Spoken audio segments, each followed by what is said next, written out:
First page Tamil நேயர்களுக்கு வணக்கம். இன்று நம்மோடு இணைந்திருக்கிறார் திரு சேகுவரா ஜெய்சங்கர் சார் அவர்கள். வணக்கம் சார். சொல்லுங்கள். வணக்கம் சார். இன்னைக்கு இருக்கக்கூடிய அரசியல் சூழ்நிலையில் விஜய் அவர்களுடைய தமிழக வெற்றி கழகம் கட்சி குறித்தான விமர்சனம் பல்வேறு கட்சியினரால் வைக்கப்படுகிறது. அதில் ஒரு பெரிய விமர்சனம் அப்படின்னு பார்க்குறப்ப மக்களை போய் கரூரில் நேரடியாக சந்திக்கலாம் அப்படின்னு சொல்லிக்கிட்டு இருக்கப்ப பல பேர் இன்னும் சொல்லப்போனால் முட்டு கொடுக்குறத நம்மளால் பார்க்க முடிஞ்சது. அவர் போவார், கரூர் போவார் அப்படிலாம் சொல்லிகிட்டு இருந்தப்ப மகாபலிபுரத்துக்கு வர வச்சு அந்த 41 குடும்பத்தை சார்ந்தவர்களையும் அவர் சந்திக்க போகிறதா ஒரு தகவல் வந்திருக்கு சார். எப்படி பார்க்குறீங்க இந்த தகவலை சார்? அதாவது தெரிஞ்சிடுச்சு சார், விஜய்க்கு வந்து தெரிஞ்சிடுச்சு இதெல்லாம் ஒரு அடிமை கூட்டங்க. இது இப்போ பணத்தை காமிச்சு பணத்தை கொடுக்குறேன் நீங்கள் வாங்கன்னு சொன்னால் வரதான் போகிறாங்க. பணம் கொடுக்கலனா கூட என்னை பார்க்க வாங்கன்னு சொன்னால் கூட வரதான் போகிறாங்க. எப்படின்னா அந்த கூட்டம் கூப்பிட்டா வரப்போகுது. இதுக்கு எதுக்கு நம்ம போயிட்டு அங்கே போய் ஒரு வீட்லேயும் போய் நின்றுக்கிட்டு இல்லையா? ஸோ அந்த மனோபாவம் தான். எதுக்கு ஒவ்வொரு வீட்டில் போகணும்? பாதுகாப்பு பிரச்சனைலாம் செகண்டு சார். இங்கே மண்டபம் கொடுக்கல கிண்டபம் கொடுக்கலாம் நிறைய பேர் அப்படி சொல்லிட்டு இருக்காரு. ஆனால் கேட்டால் அங்கே ஒரு மண்டபம் கொடுக்கல சார். மகாபலிபுரம் தமிழ்நாட்டில் தானே சார் இருக்குது. மகாபலிபுரத்தில் வந்து மண்டபம் இவருக்கு ஓன் மண்டபம் கிடையாது. இல்லை, இவர் ஓன் மண்டபம் கிடையாது. மகாபலிபுரத்தை மண்டபம் வந்து பார்த்தீங்கன்னா இவர் வந்து அந்த மக்களெல்லாம் வர வச்சு பார்க்க முடியுது. ஆனால் கரூரில் வந்து இவருக்கு மண்டபம் கொடுக்கல. இது எப்படி இருக்குது? ஏன்னா இந்த மாநாட்டுக்கெல்லாம் அப்படி தான் சொன்னாங்க. விக்கிரவாண்டியில் எங்களுக்கு வந்து மாநாட்டுக்கு வந்து இடமே தரவே இல்லை, மதுரையில் தரல, திருச்சியில் தரல, அங்கே தரல, இது தானே விக்கிரவாண்டியில் தான் கொடுத்தாங்கன்னு சொல்லிட்டு பண்ணீங்க. அதுக்கப்புறம் மதுரை மாநாட்டுக்கு எப்படி இடம் கிடச்சிது? நெருக்கடி கொடுக்குறாங்கன்னு சொல்லுங்கள். நெருக்கடி இவங்க தான் சார் பில்டப் பண்ணுறாங்க. இவங்களே வந்து இப்படி தான் இவங்க பகைமையை ஏற்படுத்திக்கிட்டதே இப்படி தான். அனுமதி கொடுக்குறாங்க, கொடுக்கலன்னு சொல்கிறது, அதாவது அரசியல் பண்ணுறன்ற பேரில் வந்து ஆளுங்கட்சி மேலே திருப்பி விடுறது, அப்புறம் காவல்துறை மேலே திருப்பி விடுறது.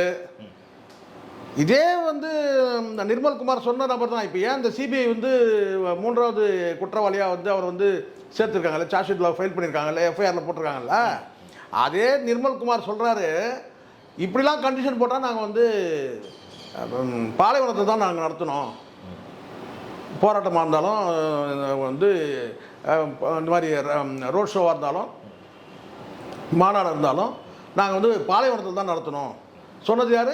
நிர்மல்குமார். அந்த கண்டிஷன் போட்டது போலீஸை எவ்வளோ நன்மைக்காக போட்டிருக்காங்கன்றது இப்போ தெரியுதா? ஸோ இப்படி வந்து பார்த்தீங்கன்னா அரசு மீதும் காவல்துறை மீதும் திசை திருப்பி வருது, மடைமாற்றம் செய்கிறது. ஏன்னா அவங்க மண்டபம் கொடுக்கல. கரூரில் ஒருத்தர் கூட மண்டபம் தெரியல சார் உங்களுக்கு. நான் கேட்குறேன், நீங்களே சொல்கிறீங்க, ஏதாவது ஒன்று சொல்லணும் சார். ஒன்று, அந்த கரூர் மக்கள் வந்து இவர் வந்து வெறுக்கவே இல்லை, எல்லாம் வந்து இவரை குறைய சொல்லவே இல்லை. ரைட், அப்போ வந்து நீங்கள் என்ன செய்யணும்? கரூர் போகணுமா இல்லையா? சேஃப்டி தானே உங்களுக்கு. மக்கள் எதிர்ப்பு இருந்ததுன்னா நீங்கள் போக முடியாது சார். ஆதரிச்சாங்கன்னா நீங்கள் போகணும்ல, அங்கே போகலாம். மண்டபம் ஏதாவது ஒரு மூலையில் மட்டும் சார், மண்டபமே வேணாம் சார். மண்டபம் யாரும் தரல உங்களுக்கு. இங்கேருந்து சென்னையிலேருந்து போயிட்டு ஒரு 4 வீட்டை சந்திச்சுட்டு மறுபடியும் வந்துடுங்க. ஒரு 4 நாள் கழிச்சு மறுபடியும் ஒரு 4 பேர் போய் சந்திங்க, 4 வீட்டுக்கு போங்க, வந்துடுங்க சார். 40 நிமிஷத்தில் அங்கேருந்து வந்திருக்கார் சார். எங்கேருந்து? கரூர் வந்து 40 நிமிஷம் வந்திருக்காரு. ஏர்போர்ட்டுக்கு போயிருக்காரு, உடனே வந்து ஃப்ளைட்டை பிடிச்சி இங்கே வந்துட்டார். அப்போ நான் கேட்குறது அதுதான். இங்கேருந்து கிளம்புனா வந்து ஒரு 1 ஹவர் முன்னாடி கிளம்புனா கரூர் போக போகிறாரு. ஒரு 4 வீட்டுக்கு கொடுத்துட்டு கூட நீங்கள் வந்துடுங்க சார். அப்புறம் ஒரு 4 வீட்டுக்கு கொடுங்க. இல்லை, இதை இந்த 41 குடும்பங்களும் ஏற்றுக்கிறாங்களா சார்? வந்து சந்திக்க தயாராக இருக்கு சார். மக்கள், நான் தான் சொல்கிறேன், நடிகை இப்போவும் நான் சொல்கிறேன், இவர் பெரிய அரசியல் கட்சி தலைவர், இவர் கலைஞர், இவர் எம்ஜிஆர் அப்படியா வராங்க? நடிகனை பார்க்க வராங்க. அவர் தான். அவர் எங்களை வீட்டுக்கே கூப்பிட்டாருங்க. வீட்டுக்கே கூப்பிட்டா கூட வந்து பார்த்தீங்கன்னா வந்து ஏதாவது சொல்லிடுவாங்கன்னு சொல்லி இப்போ வீட்டுக்கு கூப்பிடாம மகாபலிபுரத்தில் ஒரு ஹோட்டலில் வந்து தங்குற மாதிரி ஒரு நடவடிக்கை. அது அப்போ நான் கேட்குறேன், கேட்டால் அந்த மகாபலிபுரம் தமிழ்நாட்டில் தானே இருக்குது. அங்கே மட்டும் எப்படி உங்கள் ரூம் கொடுக்கலாம்?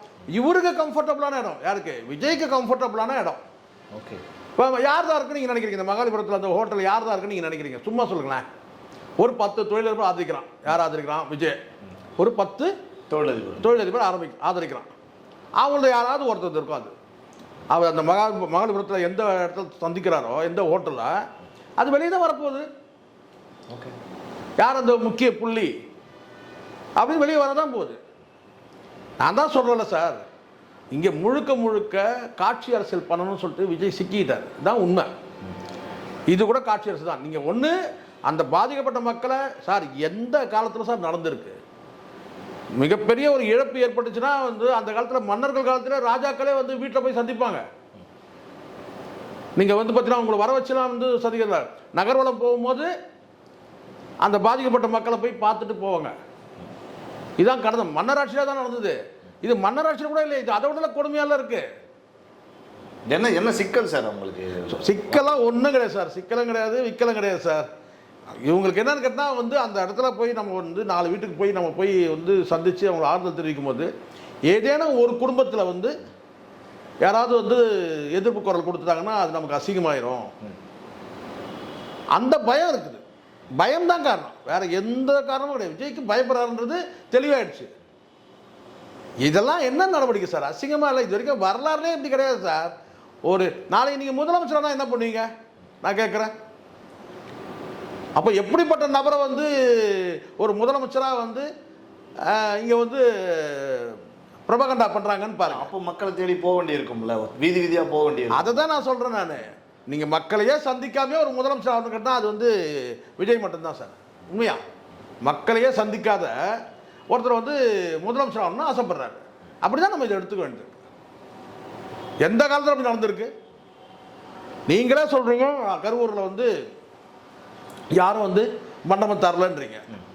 அதே மக்கள் வந்து பார்த்தீங்கன்னா வந்து விஜய் வந்து ஆதரிக்கிறாங்கன்னு சொல்கிறீங்க.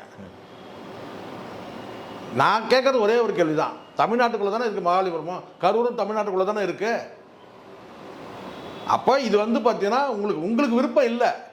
அங்கே போய் சந்திக்கும் போது ஏதாவது ஒரு சர்ச்சை ஆயிருமோ, யாராவது ஒருத்தர் கேள்வி கேட்டுருவாங்களோ, கரூரை மண்ணை மிதிக்கிறதுக்கு பயப்படுறீங்க. அப்புறம் நீங்களே என்ன சொல்கிறீங்கன்னா கரூரில் இருக்கிற மக்கள் வந்து இவரை வந்து எதுவுமே சொல்லுங்க, கரூரில் இருக்கிற மக்கள் வந்து ஆதரிக்கிறாருங்க. கரூரில் கால வைக்க பயப்படுறீங்க. ஏன்னா எங்கேயாவது ஒரு மூலையில் வந்து ஏதாவது வந்து ஒரு எதிர்ப்பு குரல் வந்துச்சுன்னா அசிங்கமாயிருமே, பொலிட்டிக்கலாக நமக்கு வந்து ஸ்டெப் டவுன்றதால ஃபீல் பண்ணுறீங்க. இதுதான் உண்மை.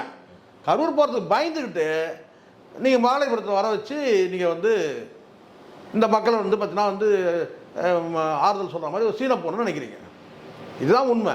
கரூர் சம்பவத்தை தாண்டி சார், இப்போ மழை வெள்ளம் இந்த மாதிரியான பொதுமக்கள் பாதிப்புக்கு உள்ளாகி இருக்கிறப்ப நேரங்களில் சில சம்பவங்களை நம்மளால் பார்க்க முடியுது. பல அரசியல் கட்சிகள் களத்தில் இறங்கி உதவி செய்கிறத பார்க்க முடியுது.